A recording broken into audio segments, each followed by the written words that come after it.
అసలు ఆనందం అంటే ఏంది? ఎప్పుడు నవ్వుతూ ఉంటే అదే ఆనందమా? అట్లా అనుకుంటే హైదరాబాద్ ఎర్రగడ్డ పిచ్చాసుపత్రిలో ఉన్న వాళ్ళందరూ కూడా ఎప్పుడు నవ్వుతూనే ఉంటారు. అంటే వాళ్ళందరూ ఆనందంగా ఉన్నట్టా? నువ్వు ఆనందం అని ఏమనుకుంటున్నావో అదే ఆనందం. నువ్వు అనుకోనంత వరకు ఏది జరిగినా అది నీకు ఆనందం అనిపియదు. ఎందుకంటే నువ్వు ఎక్కడ కూర్చున్నావో, నీ చుట్టూ ఏం జరుగుతున్నాయో ఒక్కసారి సైలెంట్‌గా కూర్చొని వాటిని చూస్తూ ఉండు.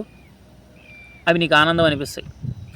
లేదు గోవాకెళ్తేనే ఆనందం, ఎక్కడికైనా వెళ్తేనే ఆనందం, ఏదైనా చేస్తేనే ఆనందం అని నువ్వు గాల్లో మేళ్ళ కడుతున్నావు అనుకో, అది ఆనందం కాదు.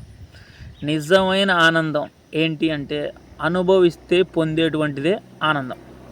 నీ ఫ్రెండ్స్తో 10 నిమిషాలు గడిపావు, అది నిజమైన ఆనందం. నీ చుట్టూ ఉన్న వ్యక్తులతో మాట్లాడుతున్నావు, అది నిజమైన ఆనందం. ఫోన్లో ఏదైనా చూసావు, అదే నిజమైన ఆనందం. మీ అమ్మ నాన్నలతో మాట్లాడావు, అదే నిజమైన ఆనందం. నువ్వు ఆనందం అని అనుకుంటే అది ఆనందమే నీ మనసుకి. నువ్వు ఆనందం అనుకోనంత వరకు అది ఆనందంగా ఉండదు. కాబట్టి ఏది జరిగినా మన మంచికే అని పెద్దోళ్ళు ఎందుకంటారంటే, అందుకే లైఫ్లో ఏం జరిగినా సరే అది మన మంచికే అనుకోవాలి. మన మైండ్లో ఎప్పుడు 2 కుక్కలు ఉంటాయి, పాజిటివ్ కుక్క, నెగిటివ్ కుక్క. ఏ కుక్కకి నువ్వు ఎక్కువ అన్నం పెడితే ఆ కుక్క గెలుస్తుంది, ఆ కుక్క బలంగా ఉంటుంది. కాబట్టి పాజిటివ్ కుక్కకి అన్నం పెట్టు, పాజిటివ్గా ఆలోచించు. లైఫ్లో ఏం జరిగినా సరే మన మంచికే అనుకో, అది మన ఆనందానికే అనుకో. ఏదైనా సరే ఏమైనా జరగనండి, ఆఖరికి మన ప్రాణమే పోనివ్వండి, అది మన మంచికే.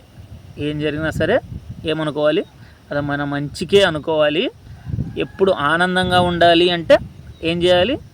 మన చుట్టూ ఉన్న జరుగుతున్న విషయాలన్నింటినీ గమనిస్తూ ఉండాలి, అంతే. అదే ఆనందం. నవ్వుతూ ఉంటేనే ఆనందం. నువ్వు ఏదైతే ఆనందం అని అనుకుంటున్నావో అదే ఆనందం.